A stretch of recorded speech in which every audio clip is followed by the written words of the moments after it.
Welcome to the BBB National Programs podcast, Better Series, where we will explore top-of-mind topics and self-regulation with business and industry leaders. Together we seek to understand the leading trends and innovations that continue to push the envelope in today's marketplace. Thank you for joining us today on the Better Series podcast. I'm James Lee. It's been nearly 15 years since the term data breach first entered the popular lexicon.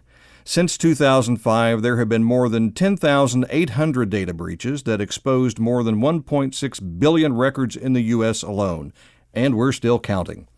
Today, more than half of the breaches that are reported to government officials are the result of a cyber attack. Hardly a day goes by without some mention of the media of a cyber attack against a household name company, a school, or a hospital, as well as city and state governments. Those headlines tend to focus only on the big names, which has the effect of masking the scope of the problem. Small and medium businesses face the very same risk as Fortune 500 companies, but without the same resources. As part of Cybersecurity Awareness Month, we thought we would focus on how small and medium businesses can address cyber threats. Joining us today to help explain how the Federal Trade Commission can help is Lisa Shifferle from the FTC. Thanks for being here, Lisa. Thank you for having me. Well, this is always a fascinating conversation, and there's always a lot of media attention whenever there's a data breach. But as we said, small businesses sometimes get overlooked. The National Small Business Association surveyed their members early this year, and at that time they said a third had already been a victim of a cyber attack, and that two-thirds were afraid they were going to be attacked. And just this month, Accenture has said that number is now like 45% of small businesses have been attacked. But both groups had the same statistic, and that was only 14% believe they could actually address some kind of cyber event. Why is there a disconnect between people who are prepared, but they know there's a big number know there's a risk? That's a great question. Here's the disconnect. On one hand, small businesses are scared about cyber attacks because they hear about them in the news and they know that they're a smaller company, so a cyber attack may devastate them financially. But on the other hand, a lot of them don't think it's going to happen to them. Some small businesses are under a misconception that they're too small to have anything of value worth stealing. But of course, we know, and the statistics you cited show that small and medium-sized businesses actually are targets of cyber attacks. So it's really important for SMBs to learn about cybersecurity, and that's why the FTC has created a new small business cybersecurity campaign. It's available at ftc.gov/cybersecurity, and it covers a lot of the different topics that we'll discuss today and that a lot of small businesses want to know about, things like cyber basics, phishing, ransomware, hiring a web host.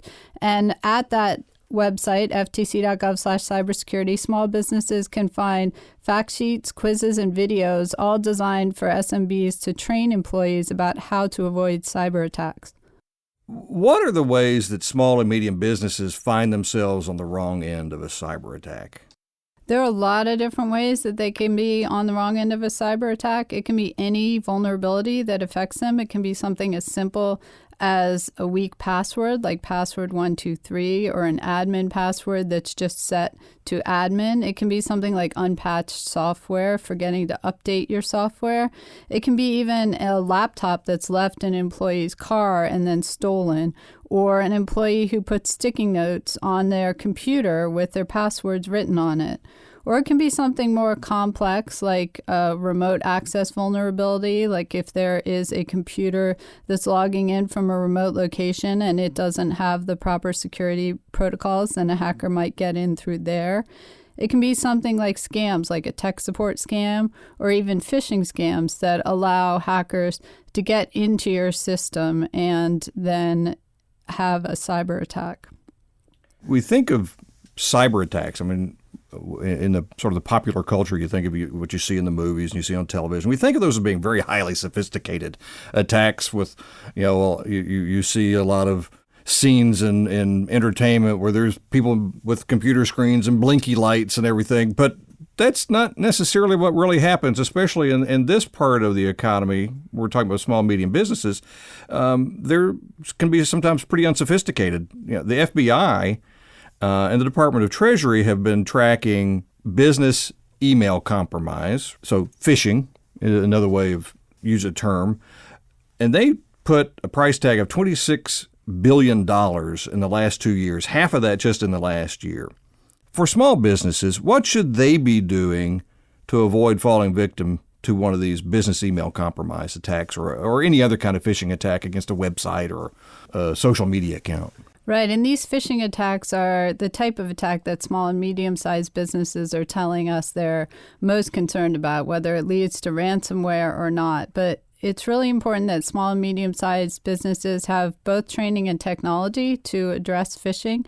In terms of training, it's important to create a culture of security in the workplace so that everyone who works there feels comfortable that they can talk to someone if they get a phishing email. That's one of the great ways to stop it, is if one employee gets it and thinks it's fishy and tells other people, then they know not to click on that link. It's also really important to create an easy way for employees to identify phishing emails and flag them for your technology people within the business so that they can stop them. And to just make sure that all employees know that they should make a call if they're not sure. If something looks at all suspicious, especially right now, we hear a lot of spear phishing attacks where somebody pretends to be the CEO or COO of a company and sends out an email to employees in order to get their information. It's important that employees feel comfortable questioning that and knowing that it is a phishing email. And then in addition to training, it's good to have technology to make sure that your antivirus and anti-malware software is kept up to date, and to use email authentication technology to try to help keep those phishing emails from reaching inboxes. And people can find out more about email authentication through our cybersecurity materials at ftc.gov/cybersecurity. But the most important thing to know is just to ask your web host provider if they do offer email authentication technology. You mentioned training as a big part of that, and people need to be able to spot the telltale signs. Those are pretty sophisticated these days, though, aren't they? They are. It used to be that you could tell a phishing email pretty readily by looking for typos or, names that were not quite right, or company names or persons' names that weren't right. But now the phishing emails can look very, very real. So it's really important to train employees not to click on any links in any websites, because that's how a lot of these malware attacks happen, is through clicking on links. And to, like I said before, make sure that they're comfortable talking about and flagging things that they think might be suspicious. Now, you mentioned a minute ago ransomware, and folks may have noticed there have been a lot of headlines here just in the last couple of months around ransomware. There was a series of cities in Texas. You had some hospitals in Alabama, I believe it was, where they were locked out of their data. And particularly when we talk about medical information, that's life-threatening. You had the city of Baltimore that was also attacked, and they were for months, they couldn't conduct business because of ransomware. So can you explain a little bit about ransomware, but also then, what are the dynamics that a company goes through when they are attacked? Should they pay ransom or should they not? Sure. Well, if anyone's not familiar with ransomware, and most people are because small businesses are very concerned about it, but basically it's when someone sends a phishing email or other message and then it locks you out of your system so that you can't get back any of your information until you pay a ransom, which is often asked for in Bitcoin or through other virtual currency. And basically, one of the best things you can do to defend against ransomware, especially as a small business, is to make sure that you have backups, because that way, if you have a backup when the ransomware attack happens, you can keep your business running by putting that backup up. Otherwise, you may have to shut down your business entirely, especially as a small business. So it's really important to back up data, as well as keeping that antivirus and anti-malware information up to date and doing the other protections for phishing that we discussed earlier. But now, in terms of, you asked, should someone pay or not pay if they are a victim of a ransomware attack? And law enforcement generally recommends do not pay. And the reason is that you might pay and then you still won't get your data back. So you don't want to pay and not get your data back in addition to having that ransomware attack. I would also think it would make them susceptible to, if it worked one time, it might work a second time. So they may come back for a second bite at that apple. Very true. And the best thing people can do if they are a victim of ransomware is to talk to their local law enforcement. The local FBI usually is the one that you'll want to contact for a ransomware attack about what to do in your particular situation, because they can advise you based on the circumstances of your particular ransomware attack. Cost is always an issue for small businesses. But the things you've mentioned so far, employee training and awareness, backing up your data, those aren't really expensive solutions. So it's not like you're investing a big percent of your earnings and your revenue in new technologies or things like that. What is the best way of helping to prevent these things? Is it one thing? Is it technology? Is it training? Or is it a combination of many things? Really, it needs to be a multi-pronged approach, including all the three things you mentioned: better technology, better practices, and better training. In terms of technology, there are a lot of things that small businesses can do that aren't necessarily extraordinarily expensive. Setting regular patches, you can set them to update automatically, making sure your antivirus and anti-malware are up to date. It's also important to have some sort of intrusion detection system set up so that you can tell if a hacker is getting in, and to log attempts to get into your system and make sure that someone's regularly checking the logs. So that technology piece is important, but it's also important to have good practices because you also need to have an inventory of all the devices you have and all the information you have, so that if a breach does happen, you know what's lost. It's also important to have practices like controlling access to data, whether it's physical access by having locked drawers and locked rooms where there's personal sensitive information, or whether it's remote access by making sure that no device connects to your system unless they have the same security protocols as a device that's already within your network. And then lastly, in addition to technology and practices, it is important to have that training component that we talked about. A lot of small businesses have said that they're most worried about staff being the source of a data breach. And so we do, in our small business cyber materials from the FTC, have a lot of materials you can use to train staff. They can look through the fact sheets, they can take the quizzes. We even have a couple videos on these topics. And again, those are all available at ftc.gov/cybersecurity. Last couple of questions. How do you know if you've been under attack? Well, hopefully, if you have a lot of these protections in place, you find out yourself. If you have tools like logging or intrusion detection systems or penetration testing, hopefully you'll catch those yourself. If not, you may end up hearing about it through an employee, or maybe a customer will let you know, or a vendor, or even law enforcement.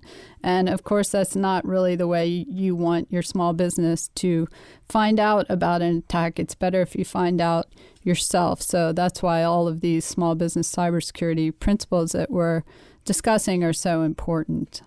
And when you do find out, what should be your next steps?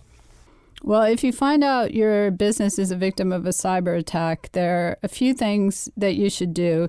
You can find all of these in the FTC's Data Breach Response Guide, which is available at ftc.gov/data breach.